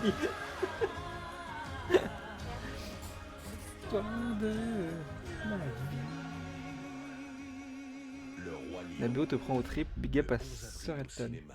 Attendez, un truc à vous montrer. Faut que voilà, faut que je passe là comme ça. Bah voilà, voilà. Pour elle, voilà. C'est. Coucou toi. Voici Simba qui débarque. Voilà, pour elle en fait, quand elle voit Mufasa, ça c'est Mufasa, ça fait ça. Voilà. Sa BO à base de rythme africain est superbe et visuellement Disney s'est surpassé. Par contre, je n'ai jamais trouvé l'histoire très originale. Le fait d'avoir connu le dessin animé japonais Le Roi Léo avant ce film n'aide pas. Le Roi Léo. Mais non, pas réaction d'enfance. Ah, maintenant j'avais vu que ça.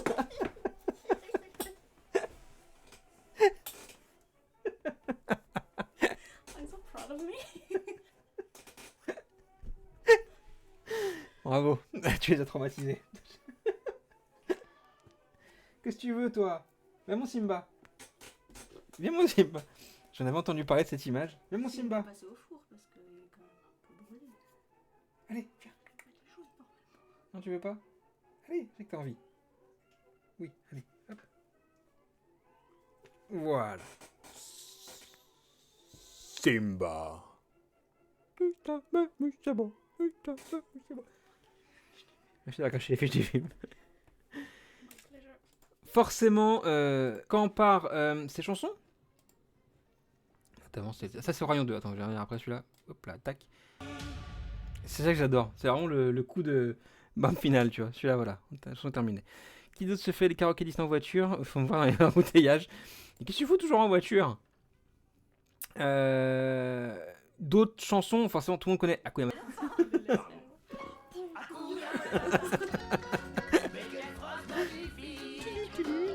Hakuna Matata. Quel chant fantastique. Ces mots signifient que tu vivras ta vie sans aucun souci. Philosophie. Hakuna Matata.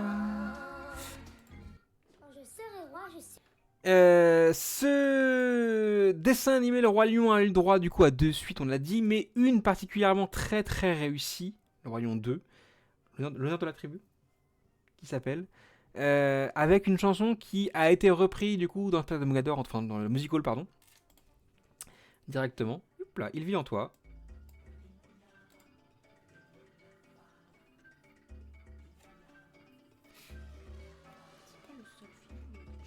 Non, c'est pas le John Wick que je sens nul. Lui est l'esprit de la vie. Appel au Io. Mamela. C'est ma chanson préférée du Roi Lion. Oui, pareil. Ouais. Attends.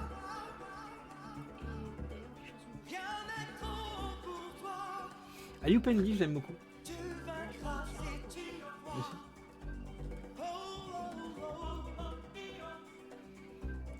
Moi aussi, j'entends cette suite, magnifique chanson.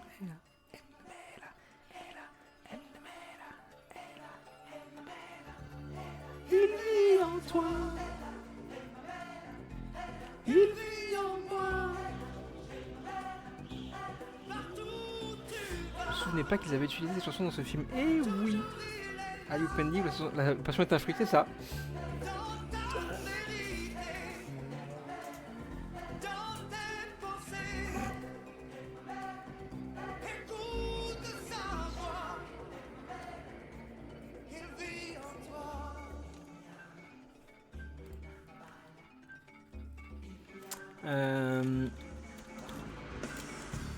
Ayupendi?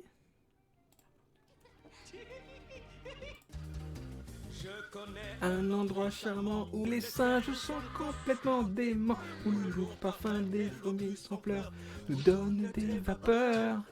Quand l'hippopotame boit du vin de palme, quand le rhinocéros du tam-tam. Ce n'est pas mon rose quand il vole vers les étoiles. La passion est un fruit. Tout le monde est ravi, toute cette folie quand on plane toute la nuit. Ayupendi, on dit tout, on est heureux. Et c'est bien mieux quand on est deux. Quel pays merveilleux. L'amour de Ghidra. Hop là, pour la piano, je n'ai pas aimé cette suite. C'est vrai? Hop là.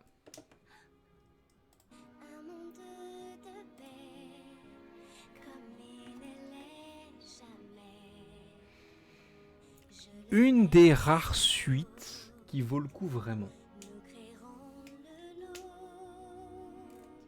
Yann, merci pour ce ban, Kalian. Quoi?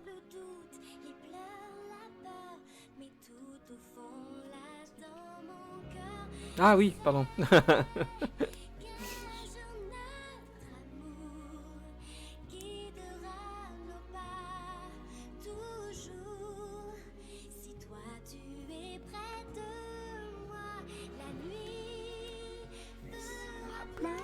Au jour.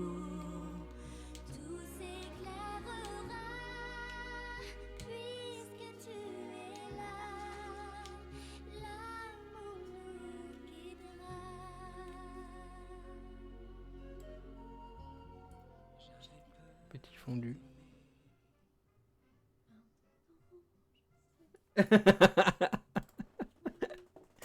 Et le seul truc qui m'embête, c'est la présence de Scar alors qu'il était censé avoir passé l'arme à gauche dans les flammes. Il n'y a pas Scar. Il n'y a pas Scar dans le 2? C'est qui? Non, c'est son fils de toute façon. Non?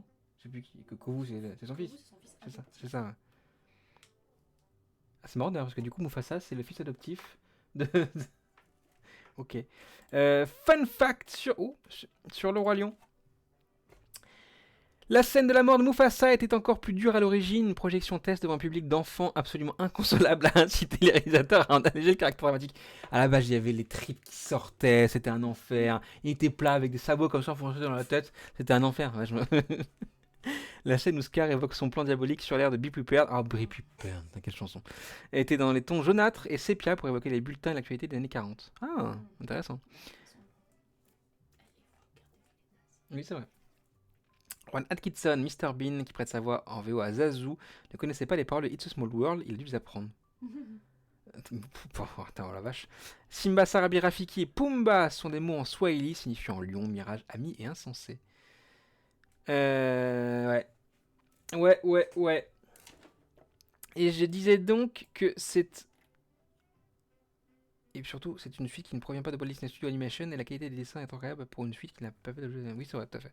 C'est dur qu'on pu sortir au cinéma, ça. Qui ne connaît pas les paroles de Small World. Bah ouais, c'est étonnant.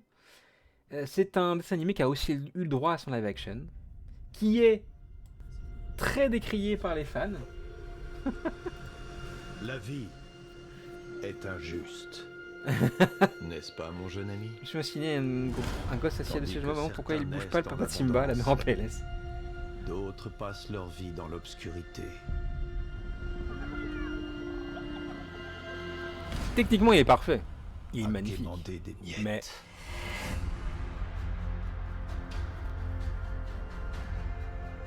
Tout ce que tu vois obéit aux lois d'un équilibre délicat. Mufasa est mieux, tout à fait. Mufasa est carrément. Quand Je suis chacun assez se d'accord avec demande ce qu'il peut gagner, un vrai roi se demande ce qu'il peut offrir.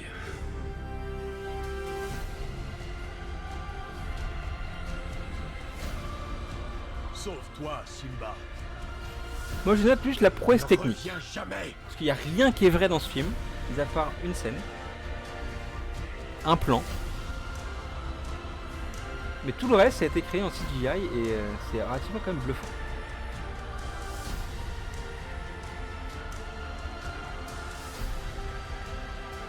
Il te faut prendre ta place.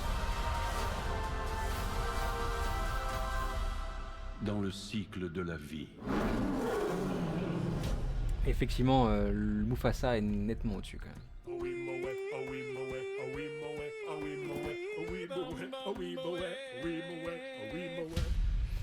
Je crois que c'est à cause des paroles différentes alors que je connais celle du DA par cœur et aussi la voix de Jamel pour Timon. Jamel Timbon et... J'ai oublié le nom pour combat. Mais ils reprennent aussi dans Mufasa du coup leur rôle. Ça passe. Je vois Jean Reno à chaque fois. Il aurait dû mettre les lunettes rondes à Mufasa, moi je dis. Effectivement, quand on entend Mufasa, on entend Jean Reno. Ouais. Beaucoup. La voix de Jean Reno. Bah oui, mais. Oui, mais. C'est pas, pour moi, c'est pas, voilà, c'est pas un film qui restera marquant. Donc, encore une fois, Mufasa est au-dessus. Et pourtant, ça partait pas gagnant. Ah bah non. Mais ouais, clairement, ouais. C'est belle. Ça va belle remontada de Mufasa. Il est temps de le classer celui-là. Il est temps de le classer. Le Roi Lion, sorti en 94. Où le metteriez-vous?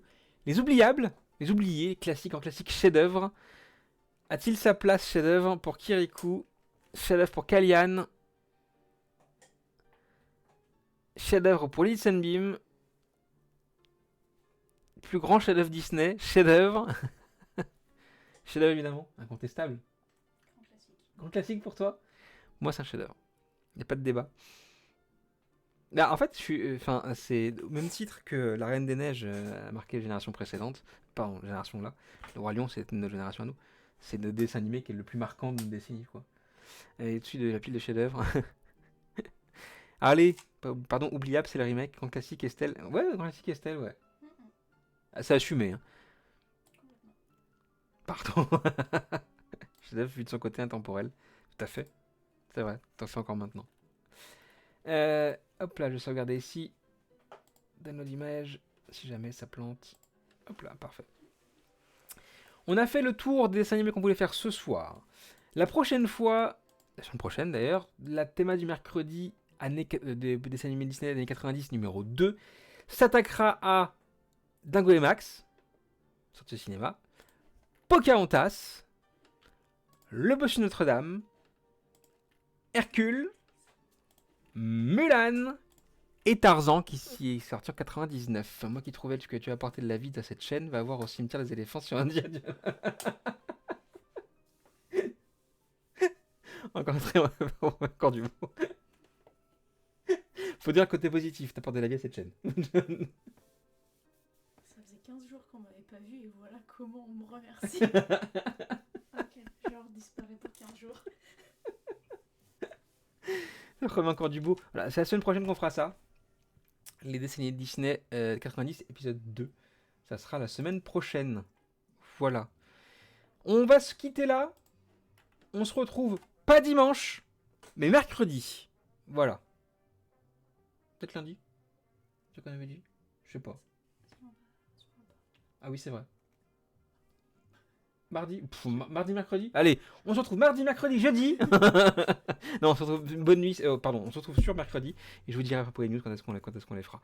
Passez une très très bonne nuit. Merci d'avoir été présent ce soir. Un petit peu plus tard que d'habitude. Voilà. Mais bon, les dessins animés dont on parlait ce soir étaient vraiment le méritaient. Merci à tous pour cette soirée karaoké. On se retrouve mercredi prochain. Passez une très bonne soirée, une très bonne fin de semaine. À bientôt. Ciao.